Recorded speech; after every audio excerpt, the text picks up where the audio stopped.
Welcome back to Absolutely. Bet you didn't expect to see me here. We're talking about the Superanime. It's Superman, the Adventures of my friends. The Supermanime. Supermanime. We call it that. Yes. The Supermanime. Supermanime.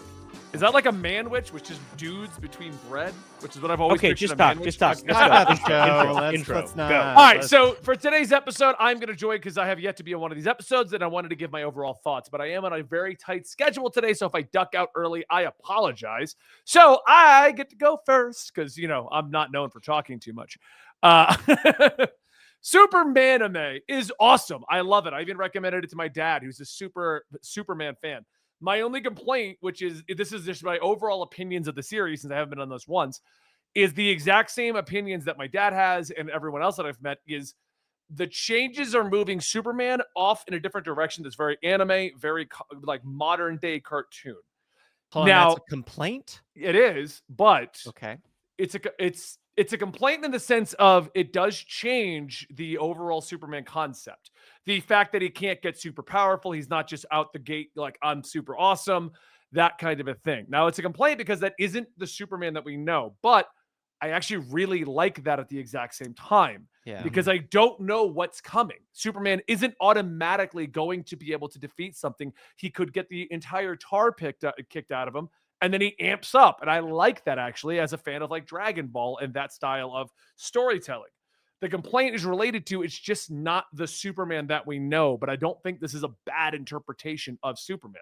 It's funny you say that because I feel like the people that are complaining that this is not the Superman that we know are probably the same people that watch the Superman that we know and go, oh, well, this is just too predictable. Yeah. Like, I feel like That that's because that's the best part about the Supermanime for me personally is that this isn't the Superman I know. So I'm not watching this going, okay, what are they going to do from the comics? I'm not trying to predict what's going on. I'm just enjoying a new version of Superman. It's basically like it's like reading the Earth 1 comics or like literally any Elseworld version of these characters. Yes, it's similar in some ways, but that's what's like the best part about it is everything's new.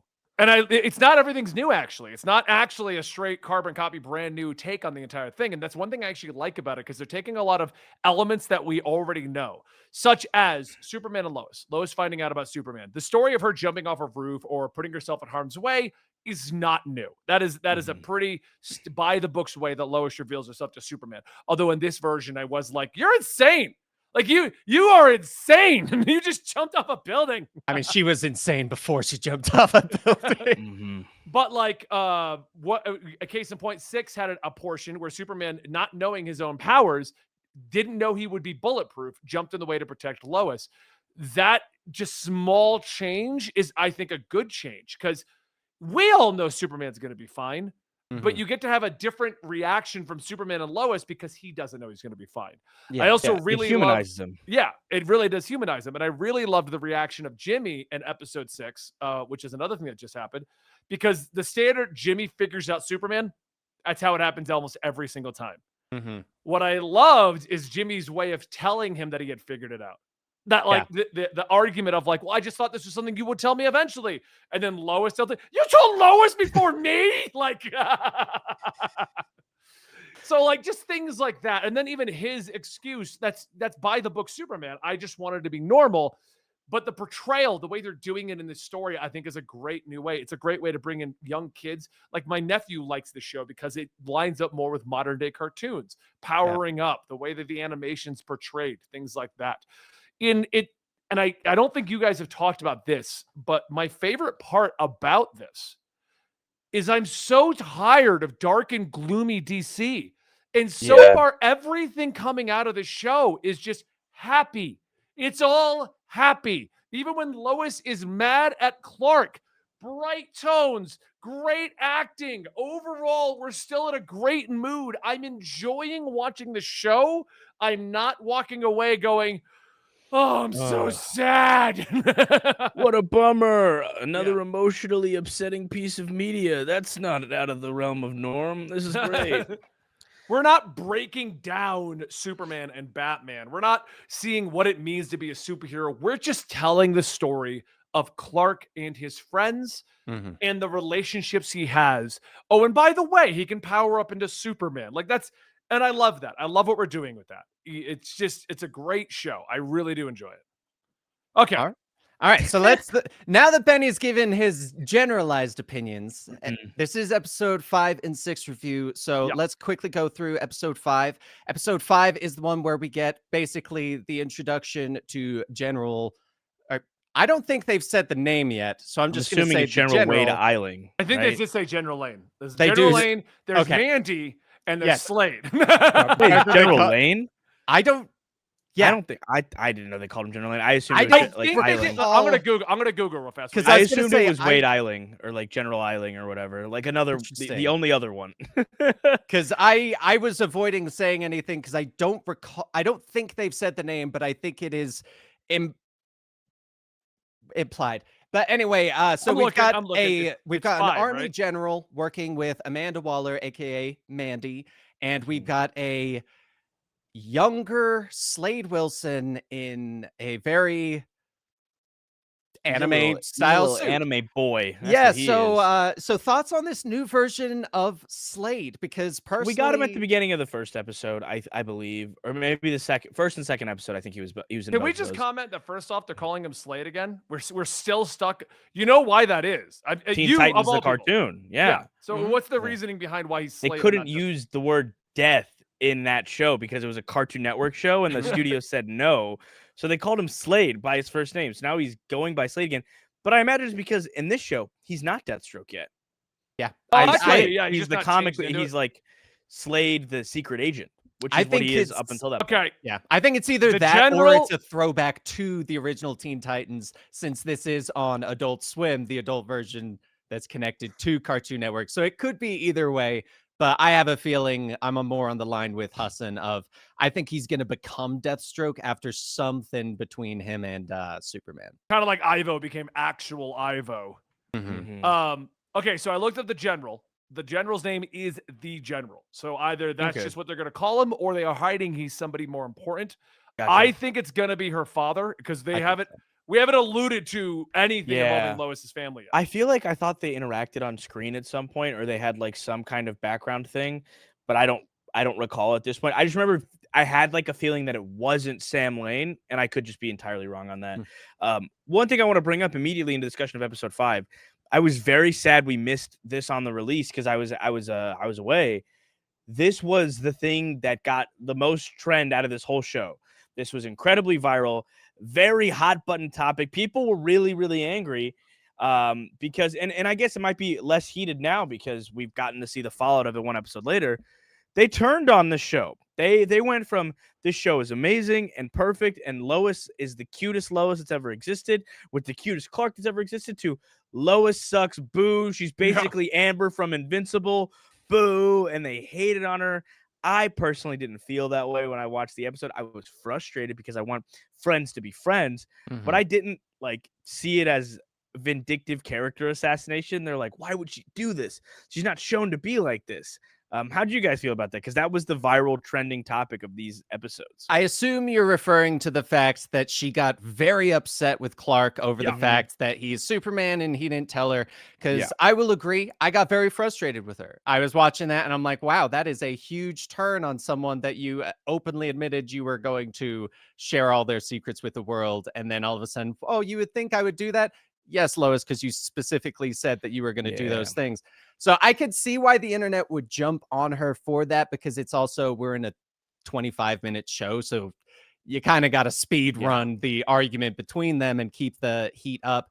But I feel like the conflict was needed. I feel like if she just instantly accepted him or anything like that, you need a little bit of conflict there of the, wait, you didn't share this with me.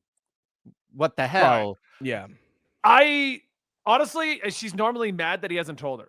Like, so when people were ranting and raving that Lois got mad at him, because he didn't tell her, I was just kind of like, cool. So this has reached a new audience that doesn't know the story of Superman and Lois. That's not what I was saying. I saw people that knew it and they were just like, this has been a version so far that has really not been about lazy comic book tropes. Not to be disrespectful or anything, but that's how people felt, that like the woman getting really angry or whatever. The breaking point was a couple years ago with Invincible, Amber. And spoilers for season 1 of Invincible, just 3 years old. Just watch it or read it now. But Amber is a very different character than she is in the comics. In the comics, she's a very happy-go-lucky kind of just like love interest for Mark Grayson. In the show, she's an entirely different character in every way, redrawn from the ground up. That is just kind of an asshole who dates Mark for the sake of because another girl is interested in him, and then knows he's a superhero, knows that he's saving lives, and then says, "Oh yeah, I knew you were this.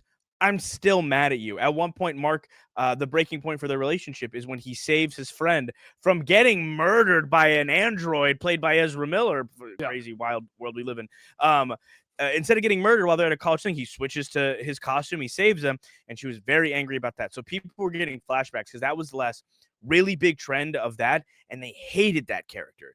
I mean, you could look up Amber Invincible, and you would get 30 video essays on YouTube, and each of them with almost 1 million views now. It's such a popular topic. And those videos actually started getting recommended to me after the Superman episode came out, and I think it's because the algorithm's like pushing that kind of hatred again. So people just didn't like that this Lois, she's been so fun, she's been so sweet, she's been so bubbly. She hasn't done the usual like, yeah, hey there, Smallville, like kind of picking on him kind of thing. It's been a lot more loving and genuine, because there is this level of like where Lois is like cheating on Clark with Superman, vice versa. You know what I mean? Depending on the media, you get a little bit of that, like, oh, I know it's the same guy, but you really don't know that, do you? Like, this is kind of uncomfortable. No, we ignore that when she figures it out. Oh, no, I'm not cheating. It's fine. Oh, man. Like I think it was in the animated series where she's with Bruce Wayne for a little bit. I do think episode 6, our chat brings this up and I was going to get to it, but episode 6 fixes the Lois argument, because we find out why she was mad. It's because she felt, and this is one thing I like about the show, they're not taking their time to get to the Lois and Clark relationship. Not at all. And she felt that he had lied about the feelings that he was feeling, like, and that was a part of it. Everything a lie. That's so much better. That's so much better than the alternative to that. And I like that they like each other, and that is mutual. It is shared. It is not pining. It is not anything like that. I think that we needed a story like this. I feel like we've had far too much of our protagonist pining and crying over a girl trying to get him and unrequited love. This feels like a more genuine representation of what relationships are like actually. Because I still love Jimmy's reaction in 6 though. But yes, Jimmy. Oh my god, that's the best thing. He was the star. He stole episode 6. Like, Mark, I knew you. Of course I know you're Superman. This isn't news to me. I love the way he did that. We're not talking about the other parts of how incredible that episode is. Turning the brain in oh my god, Gorilla, what's his name again? Monsieur Mala into just like a gay couple. I thought that was amazing. I loved that portrayal, and just I always love when you get the the friendship between just the random guy and these people who are usually villains. Like, so much better. I love when they captured Jim and he's like, "Thank you."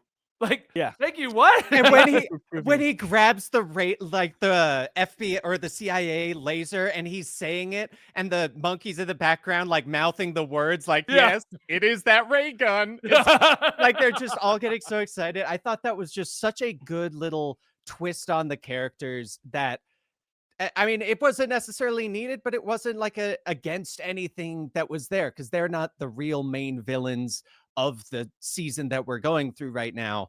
And episode 6 is yes, the general, he can save you money on car insurance. That's all I know.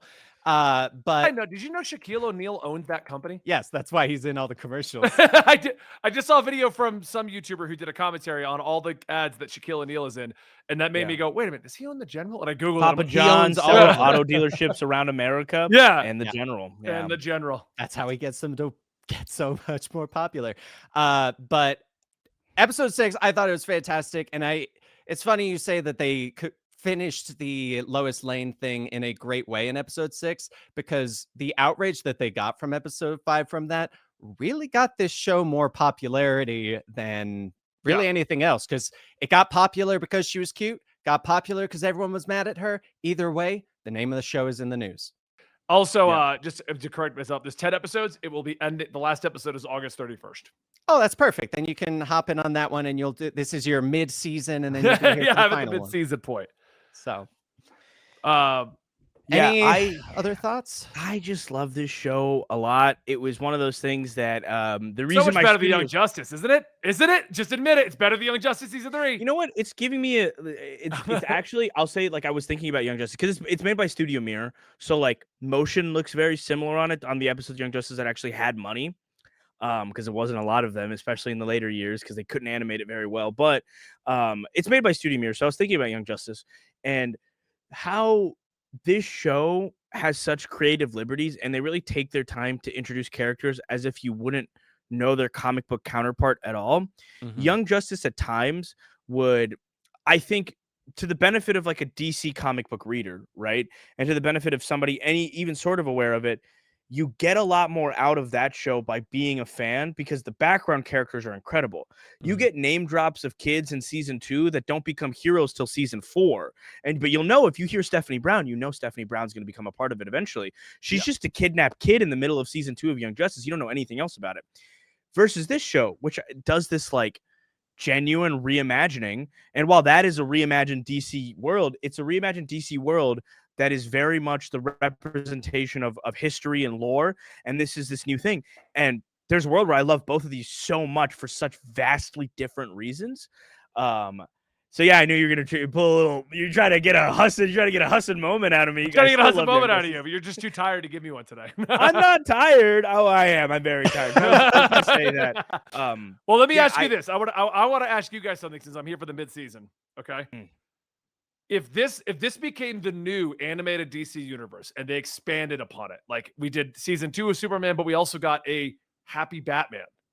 Yeah, like that kind of a take like on the it. Bat Family show. Like a at that Bat point. Family show. Yeah. Alright. But How would you is it a feel if this replacement? is the tone of an expanded DC animated universe? Is it the only thing then at that point? Like we're not getting any other animated anything else? Like the Tomorrow versus over, whatever else is happening. This I is mean, it? nothing else is even happening right now other than Harley Quinn. And at the moment with the tone, you Yeah. could easily wrap Harley Quinn into this probably. You can, Probably. you can't. For many reasons, you cannot. But I can. See And you what you're cannot saying. directly link them. I will say You cannot can't do because Superman had an orgy with Batman and Wonder Woman under an aphrodisiac on a building in Harley Quinn. So that this. you can't rope those characters in. Maybe You that's totally in his future. can. You totally can in the future.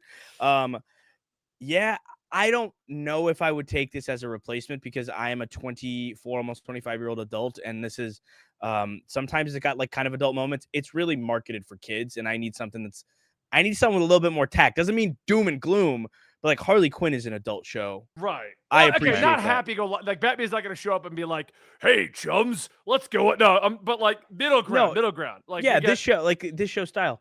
Obviously, I would love to see that, but I don't want it to be a replacement for like another version of like a more comic accurate storytelling, long running narrative of multiple characters. Okay. Dan, I would enjoy seeing like a universe built out of this. I don't think it should replace anything, but I think it would be a great universe to build out of because it does have that Earth 1 book vibes, and they made a lot of other ones of Earth 1 versions of heroes that they changed, and it's all on the same universe, and it worked very well with that. And I feel like we've had some dark moments in this show. Like the show itself is a bit more lighthearted and happy. And I feel like that's because it's Superman. But I feel like this universe would actually work well with plenty of other characters. And you can't, yeah, obviously you don't make them happy go lucky because that's Superman's thing is hope, happiness. Like that's kind of his thing. Right. And doing that would be more of a less universe thing and more just going, hey, everyone's Superman happy and hopeful now. But if you get it to fit with the vibe, everything else about this universe and this show, I think you could get some really cool stuff from it. So, yeah. It's a good exploration of characters. This is the kind of world that you'd want to see a John Kent and a Damian, you know, like it's Oh, something imagine that you Super Sun's done like this. exactly. And like years down the road, give us time with these characters while they're young. And I think that's the fun of it. Middle-aged 30-year-old Superman that is the most powerful man on the earth, and he's a little bit removed because he's like, I'm not from this planet, therefore I can't interfere with lots of things. This guy's young, he cares, he's witty, he's a hunk too. Have they ever portrayed Superman so himbo? I've never seen him fully yoked. Like they give him shirtless scenes all the They time. do. And they made Lois this dainty, tiny little woman. Not that she's small or short; she's a normal sized person. But he's so big that I love that because it would be weird if Clark can suddenly put on a suit and tie and like look slouched. And I know in the comics and TV show, it's like, well, he wears oversized suits, so he looks Yeah. smaller. They're Mhm. ill fitting. I love that this one can't help it. He's just so big, and the Jimmy relationship is so fun. My girlfriend keeps telling me, she's like, the show's called My Adventures with Superman. She thinks the show is Jimmy's show. Like it's his adventures with Superman. I could He's see the that. my. I honestly would love that if this Yeah, turned well, out this is all just Jimmy's show. Because if you think about it, like it's framed by those pictures at the end in the beginning. Mhm. It's Jimmy's show. Like it's Jimmy taking the pictures or Jimmy's in the pictures. So it's Jimmy's adventure with Superman is what My Adventure with Superman is. And that's kind of fantastic. Every part of the show genuinely like brings me a lot of joy. So Yeah. yeah. So, and it What a- actually kind of works because I believe the Jimmy comics used to be My Pal Superman. Yep. Or Oh, Adventures yeah. with My Pal Superman. So I think that'd be kind of cool if it turned out that they like really. Yeah. Who do you guys emphasize think what it's about? Who do you guys think the title is about? Is it about Jimmy or is it about somebody else? Comment below. Let us know who you think, whose adventure with Superman is it? Is it really? Somebody comments Pa Kent just to be weird. He's like, I think it's about him, you know? I mean, I thought it was like Lois's take because we get more scenes of Lois than anyone else, but I Mhm. think It's actually our take. It's our adventures with Superman. I'm gonna go All metaphysical of with it. I'm us. gonna say it's the adventures of Clark, Lois, and Jimmy, and their pal Superman that saves them. Oh, okay. Okay, then. Well, That's thank a you guys choice. for hanging out with us today. We've had a great show here. We are actually going to conclude it because we've been going for a while. But that was episode 5 and 6 with the Supermanime. We will be back again next week with episode 7. Most likely going to be myself and Hassan. Benny will probably either join us for potential episode reviews if he has something insane that he wants to say. Otherwise, he'll probably be here at the end of the season to give his season full review. But thank you guys so much. He's Benny, he's Hassan, I'm Dan, and we will see you next time. No, hold on. I got one question for the comments down below. Okay, so man-witch. When you're not from America, if I say man-witch, what are you picturing? I just want to know. All right, see you next time.